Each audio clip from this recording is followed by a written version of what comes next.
Good afternoon. Today is Friday, October 24th, and this is the Mustang Press. There's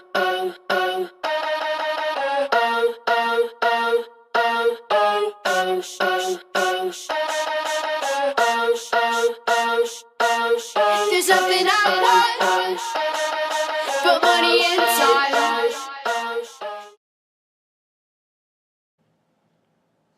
Trouble for University of North Carolina. An 8-month investigation has found that for 18 years, thousands of students at UNC have taken fake paper classes that have allowed athletes to remain eligible in order to play sports. Many counselors were aware of this fraud, and 4 employees have been fired since the investigation, and 5 more have been disciplined. Former head coach John Bunting claims to have known about the scandal along with his successor, Butch Davis. Within the last 18 years, UNC has won 3 national championships for college basketball in 1993, 2005, and 2009 that could be in jeopardy because of the fraud, along with countless wins. Liberians threaten to release quarantined Ebola patients. Dozens of people quarantined for Ebola monitoring in western Liberia are threatening to break out of isolation because of their lack of food. According to those quarantined, the UN World Food Program has supposedly stopped providing food to those infected. Liberia has been hit the hardest with the Ebola virus, and the World Health Organization claims that the disease has killed 4,877 people and has infected 9,966, almost all in Liberia, Guinea, and Sierra Leone. A World Food Program press officer is currently looking into the claim. Canadian guard shot and killed.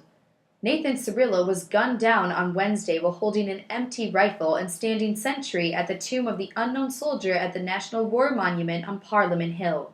The 25-year-old died during the initial moments of the attack that caused the nation's capital to lock down, and only stopped when soldiers shot and killed Muslim fanatic Michael Zihaf Bobo, who was responsible for Cirillo's murder. The reason for the attack is still unknown.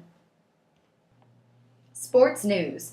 The San Francisco Giants and the Kansas City Royals are tied in this year's World Series. With each team at 1 game apiece, the Fall Classic now heads to San Francisco for Game 3 on Friday. Murder in Arizona. Travis Alexander was murdered on June 4th in 2008 by his ex-girlfriend Jodi Arias. He endured 29 stab wounds, a slit throat, and a gunshot to the head. Arias was found guilty on May 8, 2013, and she confessed to the crime.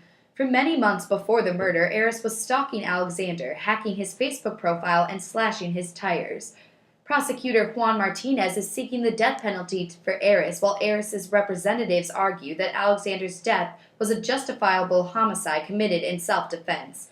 In Arizona, the law states that a crime of this degree deserves the death penalty, while others argue that if Arias is sent to prison, she could not still contribute to society by teaching other prisoners how to read or donating her hair to Locks of Love, which she has done many times before while in prison.